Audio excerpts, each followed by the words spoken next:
لیکن اس کے بعد ان کی تاریخ میں ایک دور وہ آیا جب حضرت مسیح علیہ السلام ان میں مبعوث کیے گئے۔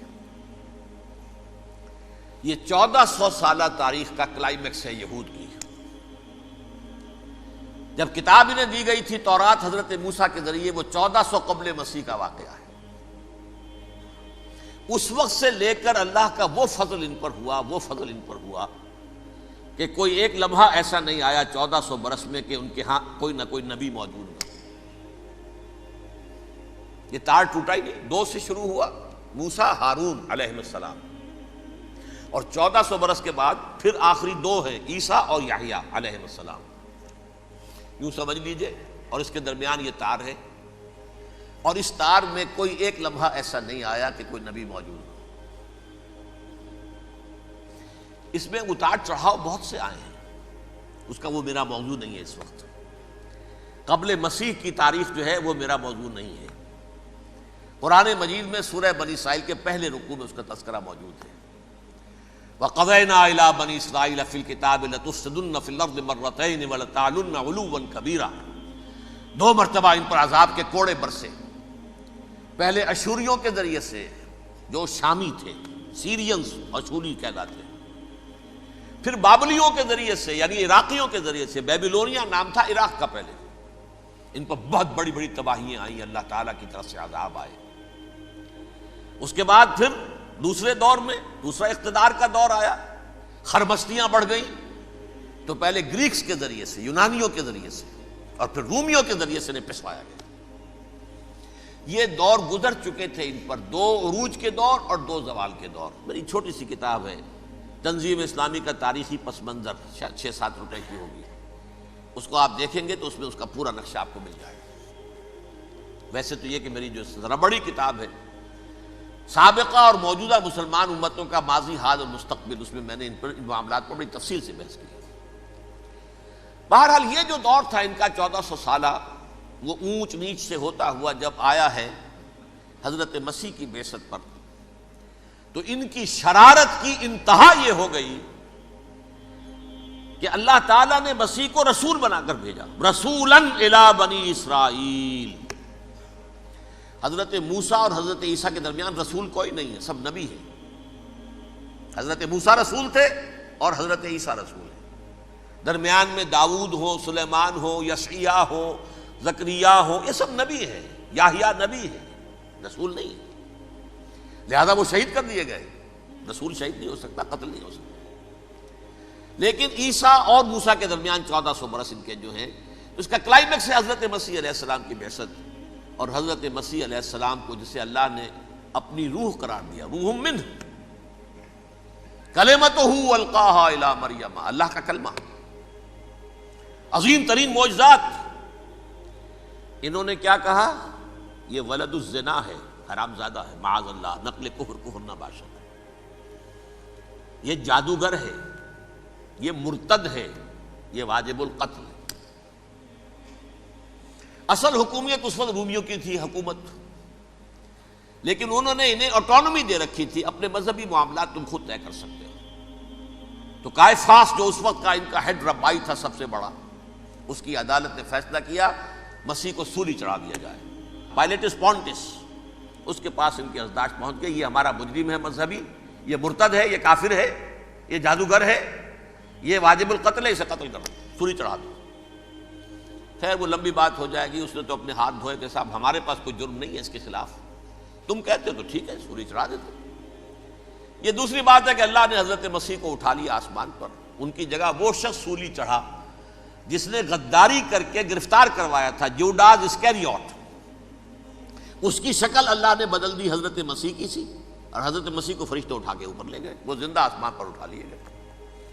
اور یہ ساری تفاصیل نہ قرآن میں ہے نہ حدیث میں ہے، یہ انجیل میں ہے، لیکن انجیل کون سی؟ برنباس کی انجیل، gospel of the Lord according to Saint Barnabas.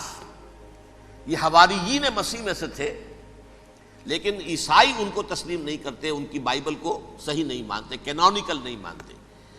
100 انجیلیں تھیں، 104 تھیں، جن میں سے 4 چنی ہیں انہوں نے، یہ متی اور جان اور مرقس مارکس، یہ ہے تو یہ 4 انجیلیں ہیں، انہوں نے تسلیم کیے کہ یہ کینونیکلز ہیں، یہ تو ہیں حقیقی، باقی جو ہیں 100 اس کو وہ تسلیم نہیں کرتے۔ ان میں سے ایک ہے یہ برنباس، اس میں یہ تفصیل ہے کہ اللہ تعالیٰ نے اس شخص کی، جیوڈاس کی، جیوڈاس اس کو انگریزی میں کہتے ہیں، اس کی شکل بدل دی حضرت مسیح کی سی، وہ گرفتار ہوا، وہ سولی چڑھا۔ وہ غدار تھا، غداری کی سزا اسے ملنی تھی، وہ مل گئی۔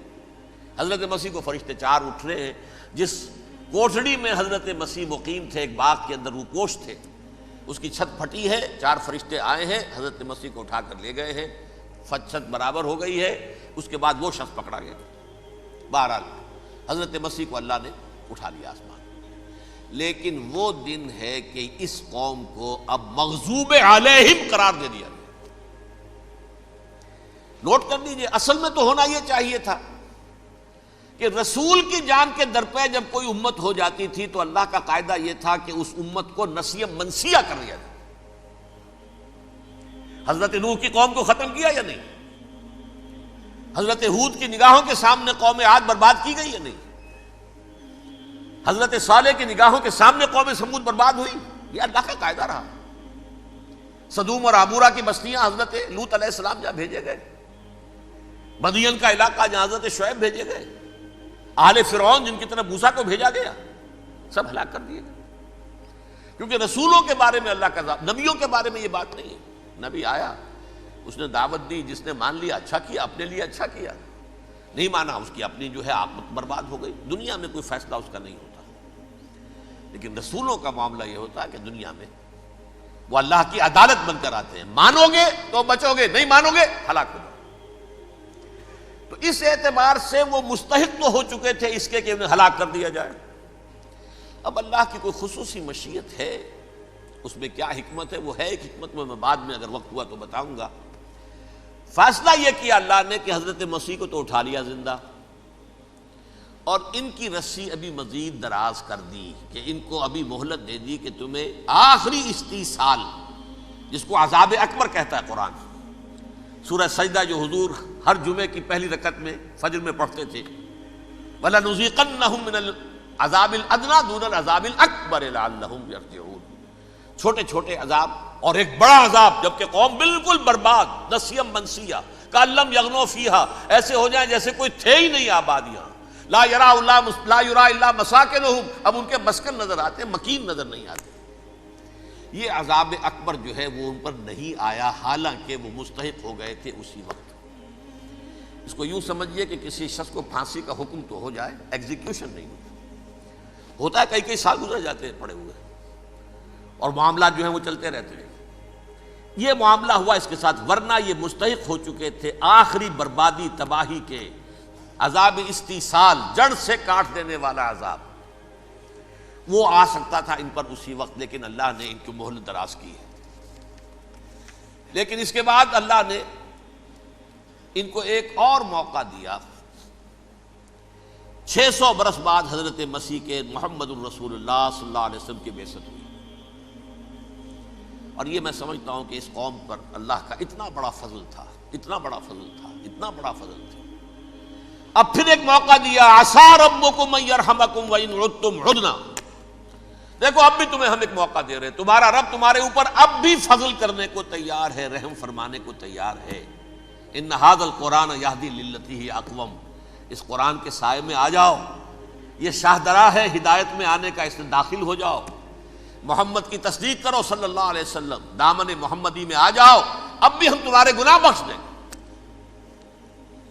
لیکن نہیں، اس قوم نے حضرت محمد صلی اللہ علیہ وسلم کی دشمنی کی کمر کس لی، اور اب یوں سمجھیے اس تاریخ سے لے کر آج تک یہ گٹھ جوڑ ہے۔ ظاہر بات ہے کہ ابلیس کا بھی اصل دشمن اب کون ہے، یا ہدف کون ہے، ٹارگٹ کون ہے؟ جنہوں نے محمد کو نہیں مانا صلی اللہ، وہ تو ہے ہی جہنمی، ان پر کوئی اور محنت کرنے کی ضرورت کیا ہے؟ سمجھ گئے میری بات؟ حضور کی بعثت کے بعد جنہیں حضور کو رد کر دیا، ان پر ایمان نہیں لائے، وہ کون ہے؟ کافر، وہ جہنمی ہے ہی ہے۔ لہذا اس کے اوپر کوئی محنت صرف کرنے کی ابلیس کو ضرورت نہیں ہے، اس کا اصل ٹارگٹ امت محمد ہے صلی اللہ علیہ وسلم۔ وہ ساری نوع انسانی کی دشمنی اب آ کر مرکوز ہو گئی ہے امت محمد صلی اللہ علیہ وسلم کی دشمنی پر۔ اور اسی طرح یہود کا معاملہ، اگرچہ ویسے پوری نوع انسانی کے دشمن ہیں، انہیں حیوان سمجھتے، ان کی جان مال اپنے لیے مباح سمجھتے ہیں، جس طرح چاہیں لوٹے کھسوٹے کھائیں پیئے انہیں، لیکن اب ان کی بھی دشمنی کا سب سے بڑا مرکز امت محمد۔ کیوں؟ وہی تکبر اور حسد، وہی بیماریاں۔ انہیں تکبر یہ ہو گیا تھا کہ 2000 سال سے یہ نبوت ہماری میراث، ہماری جاگیر، بنو اسرائیل کے اندر سینکڑوں نبی آئے، 3 کتابیں اللہ نے ہمیں عطا کی، یہ کہاں سے آ گیا محمد صلی اللہ علیہ وسلم؟ معاذ اللہ ثم معاذ اللہ، یہ امیین میں سے، یہ جنٹائلز میں سے، یہ گوئنز میں سے، یہ حقیر ان پڑھ، کہاں ہم کہاں یہ نہیں تسلیم کریں گے۔ حالانکہ قرآن کہتا ہے یعرفونہ کما یعرفون ابناہم، ان کے علماء ایسے پہچانتے تھے حضور کو جیسے اپنے بیٹوں کو پہچانتے ہیں کہ یہ آخری نبی ہے، لیکن تکبر اور حسد کی آگ میں جل اٹھے۔ اب ان کے بھی دشمنی کس سے ہے؟ محمد اور امت محمد صلی اللہ علیہ وسلم۔ یہ گٹھ جوڑ ہے۔ اب دیکھیے، یہ ہے میری گفتگو کا اب تک کی گفتگو کا حاصل، یہ گٹھ جوڑ، ایک غیر مرئی دنیا، انویزیبل دنیا کا ابلیس لعین اور جنات میں سے اس کے لشکری فوج۔ انسانوں میں سے ویسے تو اور بھی بہت جگہ اس کے ایجنٹ ہیں، مسلمانوں میں بھی ہے، لیکن بحیثیت قوم، بحیثیت مجموعی، ایک پوری قوم، ایک پوری نسل جو ہے اس کے ساتھ گٹھ جوڑ ہے۔ ان دونوں کی گٹھ جوڑی کے ساتھ یہ دشمن دون ہیں انسانیت کے، پہلا دشمن ابلیس لعین، عزازیل لعین، اور دوسرے دشمن یہود ملعون۔